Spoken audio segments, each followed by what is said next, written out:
Well, welcome everybody to the online program for the alumni of the Sunshine Coast Health Center up here in beautiful Powell River, BC. And this month, May, we're going to talk about connecting with others. And the reason we're going to do that is because a lot of people consider this to be the key to recovery, much more important than anything else. Now, the field of psychology has changed a bit. You may recall on the online program I talked about this guy by the name of Roy Baumeister. Now, Baumeister said that he said the reason why human infants take so long to develop before they're independent is because they have to learn how to live in a society. And that's a fairly common topic today in psychology. We have something called evolutionary psychology. And according to the evolutionary psychologists, this concept of how does the individual live in a bunch of people is one of the key pieces to evolution. In fact, on an evolutionary scale, all sorts of fascinating things have happened. Around, 50,000 years ago, human beings, as sort of we know them now, actually came into being. And interestingly enough, if we go back to 10,000 years ago, then we start seeing things like culture developing. And particularly in the last 4,000 years, it's remarkable how culture has taken on a life of its own. In fact, some psychologists say that there is a culture evolution, which they distinguish from genetics, and actually say that the cultural evolution has done more to advance human nature than the genetics have. Yeah, so that's an interesting thing. And culture, their big point about culture is that what it does is it forms the basis of society. So the basis of how the individual then interacts with other human beings. And in psychology, it's remarkable the number of people who are beginning to write about this, that in the old days we used to think we could understand what it meant to be human or what a human being was based on studying the individual in a bubble, an individual isolated. But now we believe that the only real way to understand a human being is to understand the human being surrounded by people and how he or she connects with those people. Yeah, so that's kind of interesting, just from a little historical point of view for psychology. And this idea of connecting with people is pretty important in the addiction field. Now, in the old days of addiction treatment, we would have group therapy. And although there was therapeutic elements, I don't want to put it down or anything, but mainly the group was sort of a money-saving measure, right? So we have a bunch of people and we only need one counselor. Much cheaper to do group therapy than to do one-on-one therapy. And the counselor would usually sort of dispense wisdom to the group.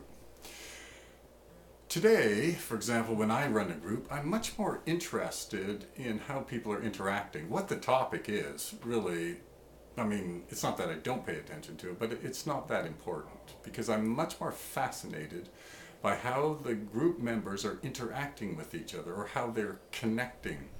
Because you got to remember the dynamics of the addiction, right? The addiction has this horrifying dynamic of isolating the addict, right? Pushing people away, living in a world where drug use is frowned on. If you're on the SkyTrain or subway, and you're loaded, how many people are, going out of their way to sit beside you? Yeah, nobody. Everybody's avoiding you, and this makes you feel like you're different, you're an outcast, you're marginalized, right?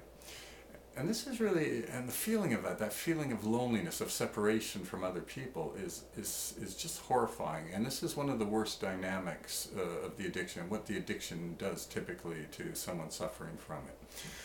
So the idea of connecting with other people becomes a solution to this struggle that people with addictions have.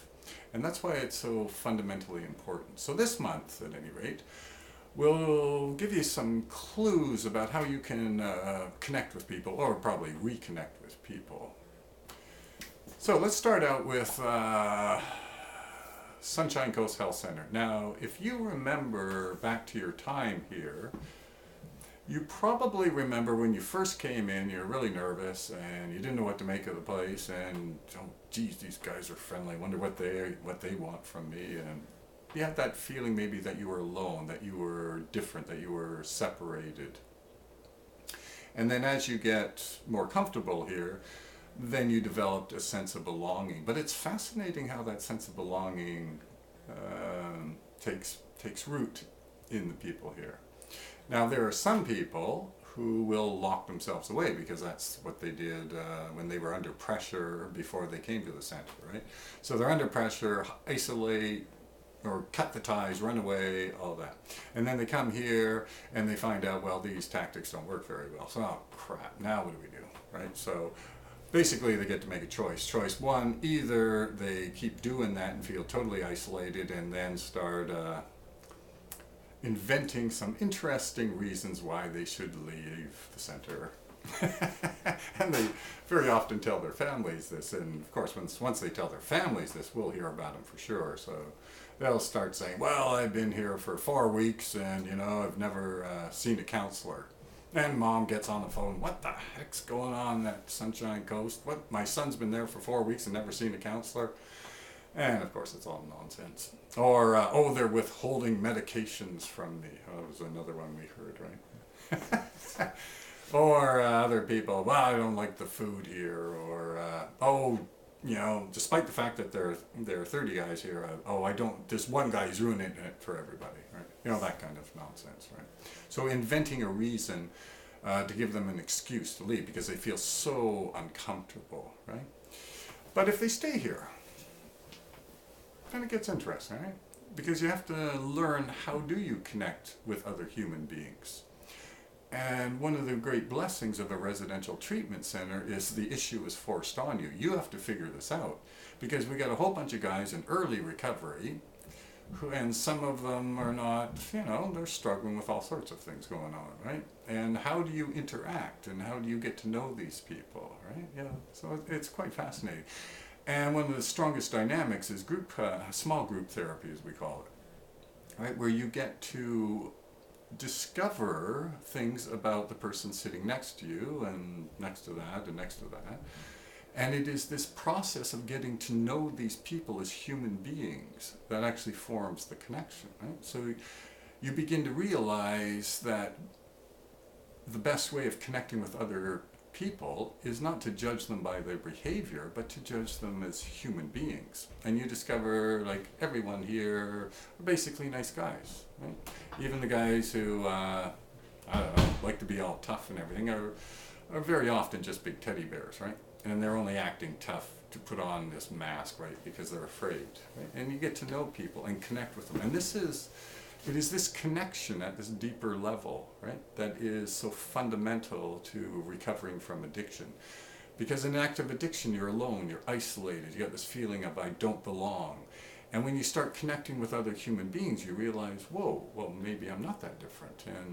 And actually, this guy's kind of interesting, right? So just as a starting point, if you remember your time here at Sunshine Coast, when you first came in here till the time you left, and did you discover a way of connecting with other human beings at a deeper level, rather than usually, just getting ticked off with someone, he's a jerk because he didn't do his chores or something, right? Anyway, that's this week for the alumni program, and we'll be back next week with another way to help you figure out how to connect with others.